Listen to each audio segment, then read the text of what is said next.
नमस्कार मित्रहरू, स्वागत छ हाम्रो यस शिवशक्ति युट्युब च्यानलमा। बल्ल बल्ल हामीले सूर्य र चन्द्रमाको द्वादश भावमा के कस्तो फल हुन्छ, जातक जातिकाको जीवनमा के कस्तो प्रभाव पर्दछ त्यसका बारेमा सघाएका छौं। आज हामी मंगल देव यदि लग्नमा छन् भने के कस्ता फल दिन्छन्, त्यस्ता जातक जातिकाहरूको स्वभाव के कस्तो हुन्छ त्यसको बारेमा चर्चा गर्दैछौं र अब एवं कर्मले मंगलको पनि द्वादश भावसम्मको भिडियोहरू बनाएर यहाँहरू समक्ष प्रस्तुत गर्नेछौं। त सर्वप्रथम हामीले बुझ्नुपर्ने कुरा के छ भने मंगल को हुन्। नवग्रहको जुन एउटा स्वरूप छ, कमिटी छ, त्यो कमिटीमा मंगललाई सेनापतिको स्वरूप दिएको छ, जिम्मा दिएको हुन्छ, पराक्रमको जिम्मा दिएको हुन्छ। अतः हामीले विश्लेषण गर्दाखेरि त्यति कुराहरूलाई पनि ध्यानमा राख्नुपर्ने हुन्छ। अब सुरु गरौं। यदि लग्नमा मंगल छन् भने त्यस्ता जातक जातिकाहरू साहसी हुन्छन्, महत्वाकांक्षी हुन्छन्, जोशिला हुन्छन् र त्यस्ता जातक जातिकाहरूको जीवनमा गुप्त रोगले समस्या दिइरहेको हुन्छ, गुप्त रोगले ग्रसित हुन्छन्। साथसाथै व्यवसायमा हानि हुने किसिमको स्वभाव हुन्छ। अब व्यवसाय भन्ने बित्तिकै त्यहाँ क्रोध आउनु हुँदैन र लग्नमा मंगल हुने बित्तिकै मान्छे क्रोधी हुन्छ, क्रूर स्वभावको हुन्छ, गुस्सा रिस धेरै उठ्दछ। अब रिस उठ्ने बित्तिकै व्यवसाय चल्दैन, किनभने अब कपडाको व्यवसाय छ भने एकजना आउला, यसो कपडा खोलेर हेर्ला, अर्को हेर्ला, मन परेन भन्ला, फर्केर जाला। त्यतिकैमा रिस आयो भने त्यो सालजित रिस आउँछ, कस्तो रिस गर्छ, कस्तो रिस उठ्दो रहेछ भनेर अर्को पालिदेखि आफू पनि जाँदैन, अरूलाई पनि, आफ्नो चिनेकाहरूलाई पनि त्यो रिसालुकोमा जानु हुँदैन भनेर जाँदैन। त्यसर्थ व्यवसायमा हानि गराउने किसिमको हुन्छ। अब त्यसको मूल कारण भनेको रिस नै हो। र आफ्नो जन्मदाता आमा र पत्नीसँगको सम्बन्ध पनि अलिकति सुमधुर हुँदैन। अर्थात् आफ्नो आमा र पत्नीसँगको जुन व्यवहार हुन्छ, त्यो व्यवहार जुन जातक जातिकाहरूको लग्नमा मंगल छन् ती जातक जातिकाहरूले आफ्नो आमासँग र पत्नीसँगको व्यवहार अलिकति क्रूर व्यवहार देखाउँछन्। अर्थात् भन्न खोजेको कुरा के हो भने सर्वे सर्वा सर्वज्ञाता मै हुँ, तिमीहरूले मैले भनेको जे जे छ त्यो कुरा मान्नु पर्दछ भन्ने किसिमले व्यवहार चाहिँ त्यस्तो किसिमको व्यवहार प्रस्तुत गर्ने किसिमको स्वभाव हुन्छ।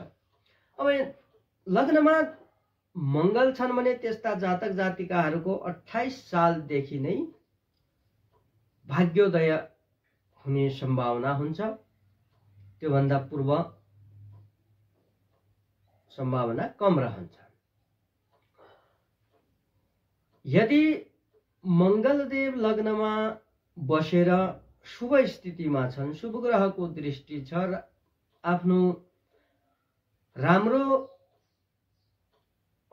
भन्नाले अब आफ्नो समग्रह, मित्र ग्रह, उच्चको त्यस्तो राशिमा बसेका छन्, शुभ ग्रहको दृष्टि छ, शुभ ग्रहसँगको युति छ, राम्रो युति बनाएका छन् भने त्यस्ता जातक जातिकाहरू हमेशा विजय प्राप्त गर्ने किसिमका हुन्छन्। राम्रो फलहरू पनि मंगलले दिन्छ। साथसाथै अब जातक जातिकाहरूले जसको पनि लग्नमा प्रथम भावमा मंगल छन् ती जातक जातिकाहरूले जीवनमा लडाई झगडा गर्नु हुँदैन। आफ्नो कार्यलाई मिहिनेतका साथ गर्नु पर्दछ। क्रोध जुन छ, रिसलाई चाहिँ नियन्त्रण गर्नु पर्दछ।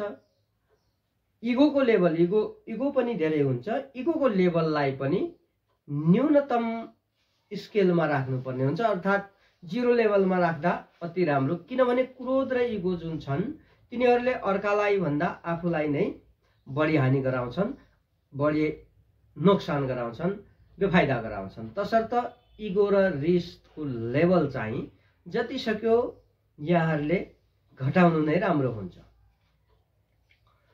साथसाथै आफ्नो आमा र पत्नीसँगको सम्बन्धलाई सुमधुर बनाउने, उहाँहरूको कार्य जुन छ त्यो कार्यको मूल्याङ्कन अथवा उहाँहरूको देनको मूल्याङ्कनलाई राम्रोसँग अवलम्बन गरेर त्यसलाई सम्मान दिने किसिमको वातावरण सिर्जना गर्नु तपाईहरूको जिम्मेवारी हुनेछ।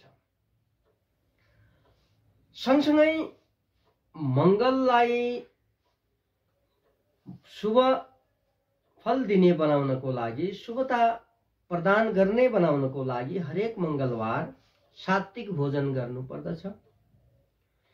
गणेशजीको र हनुमानजीको मन्दिरमा गएर लड्डु आदि प्रसादहरू चढाउनु पर्दछ र त्यो प्रसाद आफूले पनि ग्रहण गर्ने, अरूलाई पनि वितरण गर्ने गर्नुपर्दछ।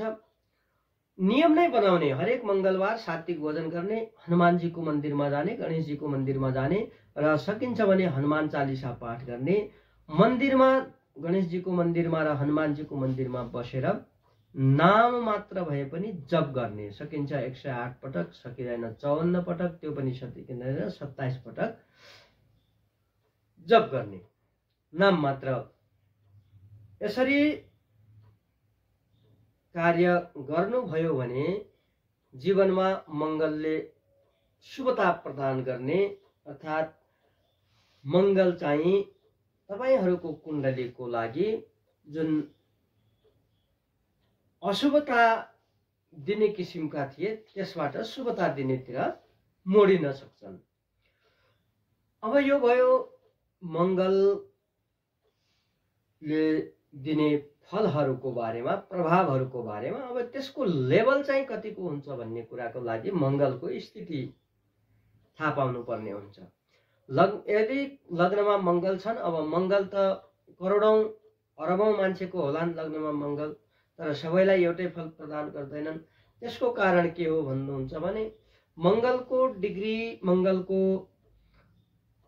लग्नमा भएको स्थिति, शुभ ग्रहहरूले हेरिरहेको, अशुभ ग्रहहरूले हेरिरहेको, शत्रु ग्रहको राशिमा, मित्र ग्रहको राशिमा, उच्चको राशिमा, नीचको राशिमा, साथसाथै शुभ योग, अशुभ योग, शुभ ग्रहको दृष्टि, अशुभ ग्रहको दृष्टि आदि कुराहरूको विश्लेषण गरे पश्चात मात्रै यकिन रूपमा भन्न सकिन्छ कि मङ्गलले लग्नमा बसेर यहाँहरूको जीवनमा के कतिको परिमाणमा ती कुराहरूको फल दिइरहेका हुन्छन्। त मित्रहरू, आजका लागि यति नै। अर्को भिडियोमा अब दोस्रो भावमा मङ्गल भएमा जातक जातिकाहरूको जीवनमा के कस्तो असर पर्दछ, के कस्ता प्रभावहरू पर्दछन्, मङ्गलले के कस्ता फलहरू दिन्छन्, त्यसका बारेमा हामी जानकारी लिएर आउनेछौँ। अहिलेका लागि यति नै। जय जय श्री राधे श्याम, हर हर महादेव, ओम नमः शिवाय।